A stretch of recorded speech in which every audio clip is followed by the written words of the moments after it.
Good evening, everyone, on the MYBC Consulting Facebook page. It is Monday night, either at 5 o'clock or 7 o'clock, depending on my guest time zone, where it's time for another edition of the MYBC Virtual Bookstore Author Series. And to say I'm delighted is an understatement. To say I'm inspired is an understatement. To say that I am here today and what this is all about, the MYBC Virtual Bookstore Author Series, which started December 29th, 2020, wow. Is about bringing the different modalities, ideas, people that, our guest today, Carl, I believe we're all at that 99% we're going to do something, and through the words of somebody else, that 1%, we're going to move. And then when it's a success, we point the 99 fingers back at ourselves. Of course, I did all the work, but if it doesn't work out, we've got that 1%. We can go, but Carl said it was going to work. And, we've got that out. And I met you through Bernie. I can't say his last name. How do you say Bernie's last name? He's a friend of yours. Franz Groth, or just Franz Groth. Franz Groth. Franz Groth, yeah. Yeah, through a networking organization. I met Bernie through Tanya, and it's just amazing, this incredible people that I'm meeting, what I like to say, to the four corners of this round world. And when you and I chitty-chatted, I went, oh my gosh, I need you on the MYBC Virtual Bookstore Author Series. And you go, and your response was? Absolutely. And I've not written a book. And I've not written. That's true. Yeah, I've not written a book. So well, I've not written a solo book. I've contributed chapters to other books, but I have not written a solo book. Okay, so he's an author, so he can. I'm an author. I'm going to correct my social media and say, it's okay. Yes, author. The reason why I wanted to have Carl on is the whole podcasting. And Carl, I had a lady on, Julie Turner, who about a year and a half ago. And she said, I have another book in me. And I went, Julie, don't make yourself crazy with this. You are living your chapters in real life. Yeah. It's not your time to sit. And that's my kind of analogy for podcasting, is living your voice story, your audio story, and sometimes vlogs, your video story out to the world. So without further ado, why don't you formally introduce yourself and tell everybody where you're from and all the rest of good stuff. Sure, absolutely. My name is Carl Richards. I hail from Eastern Ontario in Canada. I'm in the Eastern time zone, so it's 5 o'clock your time. It's 8 o'clock my time. So I've had supper already. Just letting you know, not cutting into dinner time. And I spent 25 years in radio broadcasting. I loved radio. It was my first love. I swear to God, I bleed magnetic tape still to this very. But that industry has evolved and changed quite a bit. And at one point, I found myself, like a lot of people during the pandemic, at a crossroads of, if I stay in radio, I could literally be fighting for position with other people who may or may not be as far along the journey as I am in their careers. There's a line that says, the further you get up the ladder, the more susceptible you are to being bumped off the ladder. Anyhow, so I was in a unique position to pivot my business. I had a part-time business at that point already. I was working in the background doing speaker training. Pandemic hits. It was a great opportunity to shift into the virtual space, and podcasts are virtual. Let's face it, they're in the virtual space. That's where they live. And it is actually what I would like to refer to as radio 2023. Yes, radio still exists in the conventional sense, but that know, like, and trust factor, that believability, especially for younger generations. And when I say younger, I don't mean like newborn. That's not quite what I mean. But there are a lot of young people in college and university now, and even people who are gotta get the gens right here, Gen Y or millennials, people in their 30s that listen to podcasts all the time. How many of those people are your ideal clients? Or how many of those people are out there looking to publish a book, for example? And not only do they have a book in them, but I'll share this with you right now. If you have a book in you, you also have a podcast in you. The two go hand in hand quite nicely. I've known people that have written a book and then gone on tour. And as they're going on a book tour, they're going on a podcast tour, so to speak, as well. So the two go hand in hand quite nicely. Yeah. It used to be back in the 1990s, if you were on a speaking tour, you needed a book. Well, now, if you're on a speaking tour, yeah, a book is still great, but it's almost a necessity that you have a podcast. That's becoming the social proof. The is this person the expert that they claim to be? Because anyone, not to downplay the work that goes into writing a book, but anyone can write a book. Anyone can write a book now. Right. It's not impossible to just, and cheap and cheerful way, get a book out there. You do it with a podcast too, really. But if you really want to elevate your credibility, a book, yes, absolutely. I'd still say do that. But then a podcast should not be dismissed at all. Even if you don't think that you got the voice, get a co-host to walk on that journey with you. Because honestly, it's just so it's there's so many people out there that don't understand that they're sitting on a powder keg that's just waiting to go off. Right. I attune podcasts to where websites were 20 years ago. How many people do you know 20 years ago didn't have a website, didn't think they needed one, advertised in conventional media, newspapers, radio, television, even put up posters, banners, flyers, or did other forms of Yellow Pages, another one. Yes.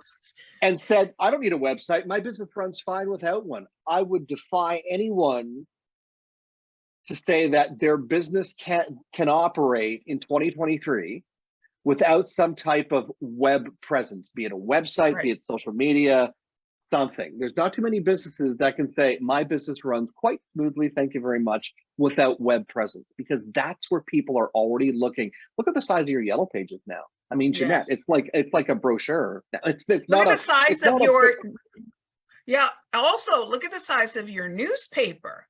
This is what I've been now seeing more and more is people want their news curated, their information curated, what I'm going to be putting them into my brain curated. So newspapers are tinier and tinier. There's a lot of things that I want to unpack. Is the professional interview speak for you? You do that. I just jumped in and took the reins. So I'm going to give it back to you to drive the discussion the way you want. You're the professional. I feel like I'm a little bit on the hot seat that I hopefully going to get an A++ at the end of this little interview with you. You already have a AAA rating. Awesome. With me, anyways.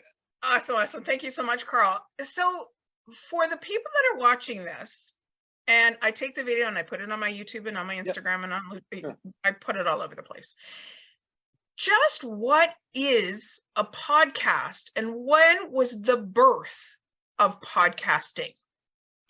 How much time have you got? You have Miss America time, 2 minutes. Okay. No, so a podcast, and there's many different definitions of what a podcast is, but it's basically a message that you can record. Some people will do them live, but you can record it. You can do audio or video, and you can niche your content to a specific audience. So that's why I said it's kind of like radio 2023, because a lot of talk shows, for example, would bring in the expert and they'd interview that expert. Kind of like what a podcast is it's your own show. So I'll give myself as an example. I've spent 25 years in radio broadcasting, a lot of time with speaking and presentation skills. I have a podcast that focuses on communication, mostly speaking, but then we also push the boundaries a little bit of where we're going with that. And I can speak to various guests about their communication styles, their communication skills, presentation tips that they might have for people, bring them on as experts. And then I put that in a directory, not so dissimilar to YouTube, but not nearly as well-oiled a machine as that, if I can put it that way. And then it gets picked up by Apple Podcasts, Spotify, Stitcher, a whole pile of other playback sites, which then allows you to be seen as the go-to expert. So it's a marketing tool, first and foremost. The second thing it is for your business and your branding. One of the things I learned a long time ago is the quickest, most effective way to build your business and your brand is to open your mouth and speak about what it is that you do. Quickest, most effective way. You can build your business 50% every year just by speaking, be it summits, be it live stages, networking events, whatever. So a podcast, by definition or by default, becomes a speaking opportunity. If I gave you the opportunity, Jeanette, to speak on 52 stages this year, in front of your ideal audience, in front of your ideal audience, your ideal clients there, and there's a good chance that 15, 20, 30% of them have exactly what, or need exactly what you have. Would you turn that down? Most people would say, no, I wouldn't turn that down. Not in this That's what a day and age. podcast does. Yeah. That's what a podcast is. It's a Right. minimum 52, well, I guess it could be a few less than that, but let's say you spoke once a week on a podcast. That's 52 opportunities to connect with your ideal client. Sometimes it's on your platform, sometimes it's on somebody else's platform. And they've been around for about 20, I'm going to say very late 90s, but definitely the early 2000s. Somewhere around 2003, 2004 was the birthing of podcasts. And it was slow to start because nobody knew what they were, myself included back then. I had no idea what a podcast was. But I quickly figured out that not only is this a viable marketing tool for speakers, for presentation skill, all of those things, but this is a great marketing tool.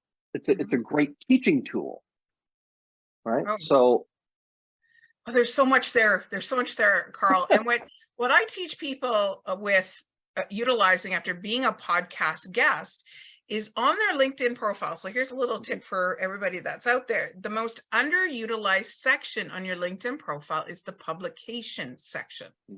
I will take, and I have been blessed to be on many people's different podcasts, as well as or live on their videos on YouTube or wherever they're doing. And I take that URL and I put it in the publication section of my LinkedIn, because it's how I'm being published out to the world. Back in the day, they used to say, oh, print, were you featured in a magazine or on a newspaper or, in that form. But this is my audition reel.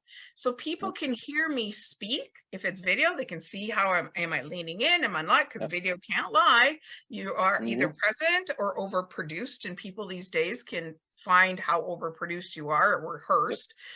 That I love podcasts because it's so, you arrive real, Mr. Tape over there, that you arrive real. And if you want to speak more, or for heaven's sakes, get in person in front of someone, you can go, hey, here's my LinkedIn profile. I invite you to scroll down to my publication. I spoke on this before. And while they're down there, they can see video, if you used a YouTube link or a Spotify link or an Apple link that you've been on, and they can see holistically who you are and what your story is. So they know that, okay, we're going to book you to have your books here, and you're going to be a pleasant person to talk to the people that are coming to our conference, because we can hear your inflection, we can hear your excitement of all the different places that you've shown up as well.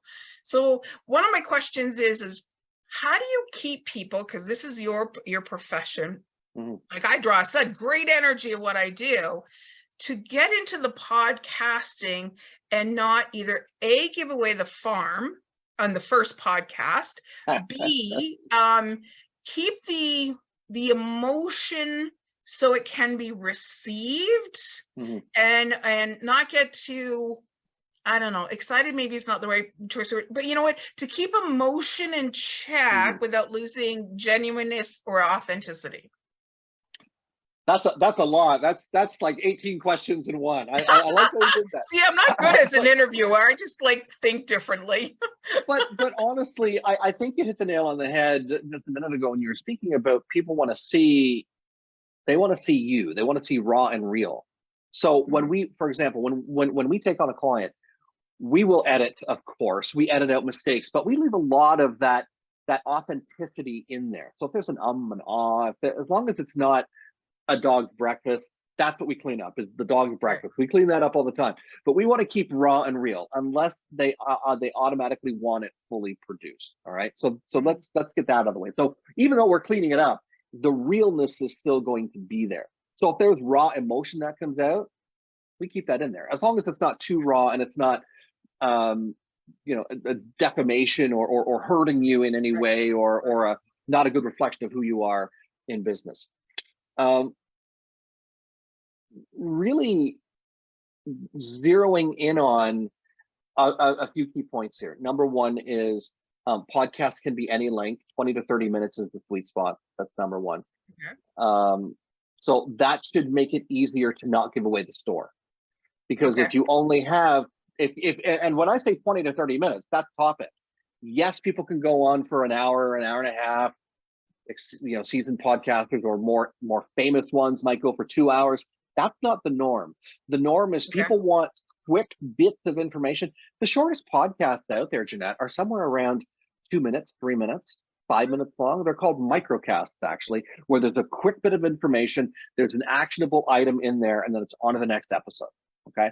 So when you're attacking it like that, when you're looking at it like that, is in I have this one thing I want to share with people in this particular episode. It's one thing. Mm-hmm.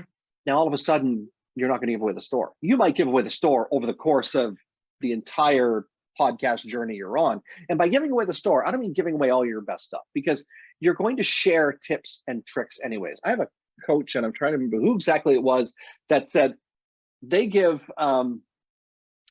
they give access to the back end of their website for free all the time. If you want to pick up their workbooks, anything that they've done, what you don't get is the coaching for free, right? Mm-hmm. So any of that stuff that you're giving away, any of those tips, it's not the information that you're giving away that's free. Well, sorry, it's the information you're giving away that's free, but what you're not giving away that's free is the you piece of it. Right. So the coaching piece of it, I'm the expert, I know how to do this. So even if I told you everything there was to know about podcasting, you'd still need to consult with me or hire me to help you get launched. Because if I laid it all out there, it would be pretty hard pressed for an individual to take everything that I shared with them, piece it all together, and say, "Oh, I didn't need to take a course, or I didn't need to work with you one-on-one because I just did it all by listening to your show." Hard to believe that. So if you focus on that one thing in every episode, and that one thing might have 3 subtopics. Toastmasters 101, if you're familiar with the Toastmasters organization. Right. Yes, I am. What's the over-encompassing theme of your talk? Here's what it is. Here's the title of the talk, and here's the 3 things we're going to cover today. And can you do that in 5, 6, 8, 10, 15 minutes, 20, 30 tops? Of course you can. Mm-hmm. Now, when you have guests, it's a little bit of a different kettle of fish, but it's not that much different, because you're still focusing on their sharing information that is supporting your beliefs, your systems, your journey. In my opinion, that's what your guest should be doing, is supporting you. You're supporting your guests too. And always focus on the fact that what's the end result that you want from the show. So I hope I was able to unbundle a little bit there for you. No, that was fantastic. Here's an odd question that just came to my mind, because when I've had authors on and I've asked them, so, you know, were you fingers to keyboard, were you longhand, were you voice record, you know, how did you get this, you know, book out of your head and, you know, set yourself up for success, however methodology you wrote. Question for you. Have you ever heard of someone who has done a podcast, then transcribed it, the words, and turned it into a book? Yes, there are. I haven't done that myself, and I don't have clients that have done that yet, but there are people who have done that. It's a completely different. As a matter of fact, I have a colleague that I work with here in Canada, and that's one of the programs that she actually offers is, how do you take that podcast and convert it into a book? Because you can't just take the transcription and say, okay, here's the written word, here's my book. It still has to go from being spoken word to written word. And there's a certain style or formatic differentiation to the written word. Even if it's a conversational written piece, it still has to go through an editor or a proofreader that can say, let's do some notations or edits here to make it still sound conversational, but make it user friendly for the eye. Because when you're speaking, it's for the ear. When you're reading, it's for the eye. That's why I always believe that when we were in school, we were told to read essays out loud. Remember that? You should never read an essay out loud, because it's written for the eye, not for the ear. So same thing with a book. It's written for the eye. And if you're converting a podcast, which is for the ear, from your mouth, from spoken word, for the ear, it needs some cleaning up. But can it be done? And is it effectively done? Absolutely.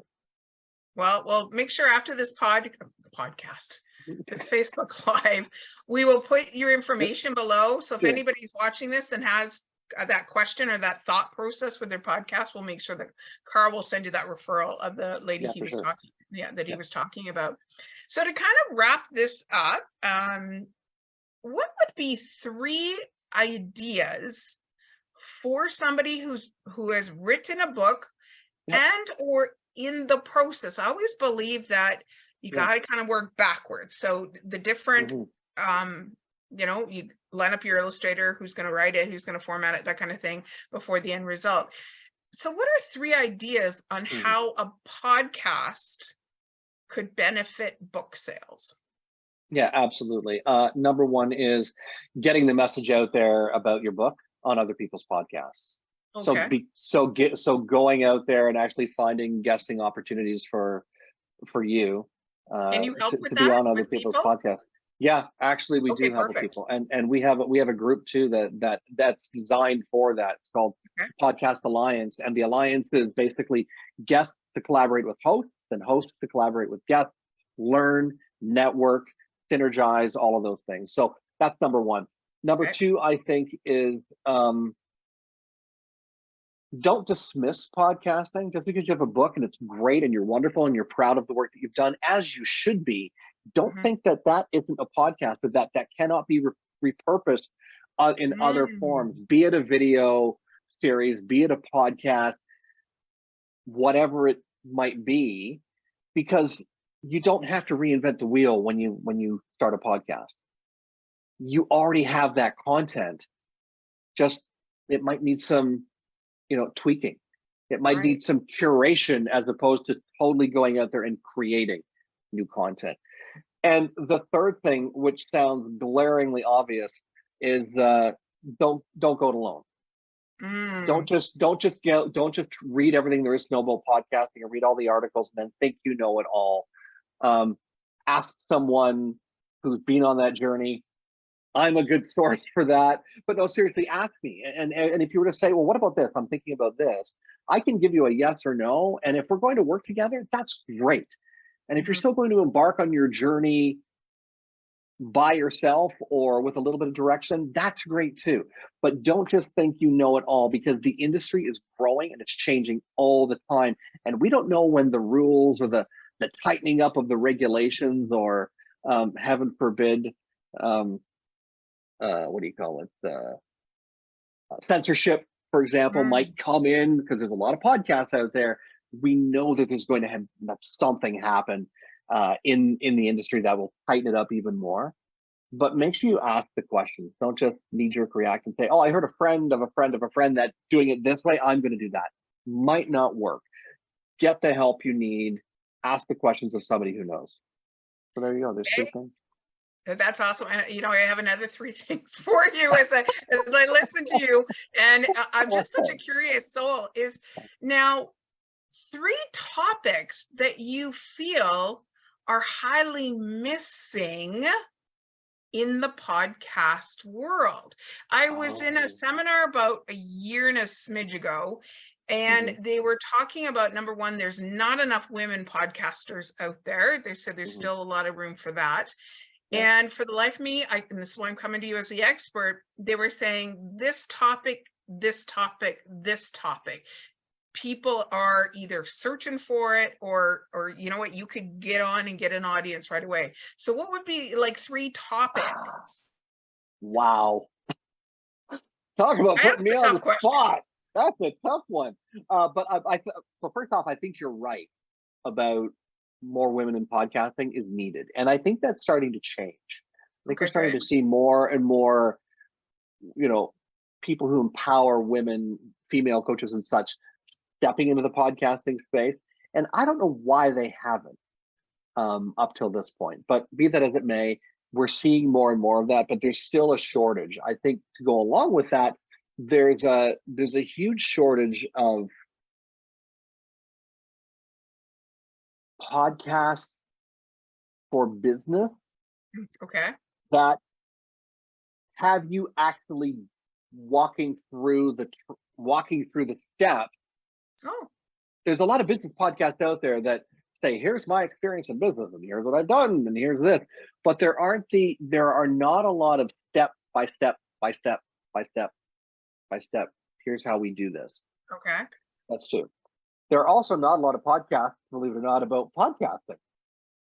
Oh, So ironically, I'm launching a show in another week, and it's a brand new podcast all about podcasting. There's maybe in the entire podcast universe 20 at oh, most wow. in every language. Well, maybe not every language, if there's only 20 about podcasting. So think of all the countries in the world, all the different podcasters out there. So that's my goal with that show, is to bring about the how do you do this, the step by step. But of course, I'm your guide, right? Mm-hmm. And then I would say that there's also, oh gosh, there are a lot of niche topics as well. And I know niche topics is a very broad term, like saying it that, but there are a lot of niche topics where you might be thinking, well, I don't really think the podcast needs that. There are not a lot of podcasts about, I'm trying to think of a good example. I've got an idea for a podcast and you can tell me. Yeah, sure, go ahead. How about poetry reading? I think what you'd find is there are a good number of Toastmaster-ish podcasts, TED Talk podcasts. Maybe not so many for poetry reading. Right. So I think that there's an opportunity there. Okay.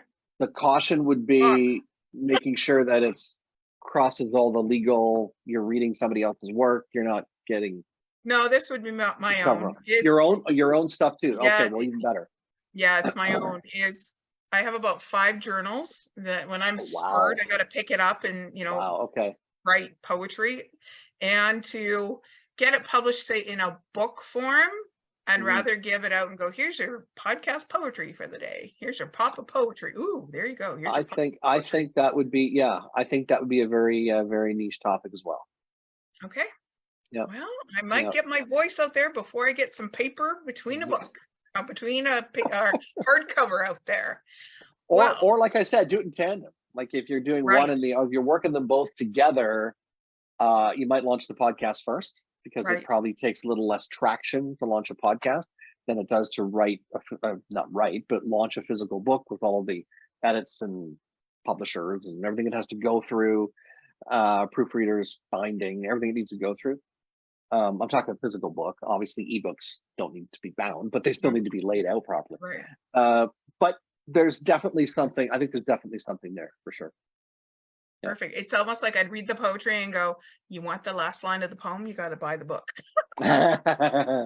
You know what? There are a number but wait, of people there's that more. have that strategy where it's the 80-20 rule. You give away 80%, but the 20 that people really want, the punchline, the hook, it's kind of like the cliffhanger at the end of the movie.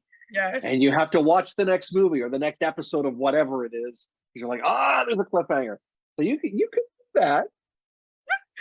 Well, Carl, I thank you so much for spending your time with me tonight on this different avenue of creative spirit and creativity, and a venue for people to go, oh my gosh, I have this beautiful story that I want to get out, but I'm not a book writer, I'm not a writer, and I know I'm having a couple of ghostwriters come on to explain that whole process and what that looks like. That, hey, maybe start with a podcast and run it tandem, or run it for a while and then use that lady that you were saying to pull it back out into a book. Guys, I truly believe those of us that have the space, the talent, the skills in order to have you step safely into a creative space and a supportive space, that's what we're all about. We're here to make sure we take care of each other and keep each other in our creativity out there in the world. So once again, Carl, thank you so much for joining me tonight. Thank you for having me. It was fun. And I always end this by grab a book, grab your favorite cup of whatever you like to drink, find that cozy place, snuggle in with a good light over you, or maybe a set of earphones, and take your mind, body, and spirit to someplace else through the words of somebody else.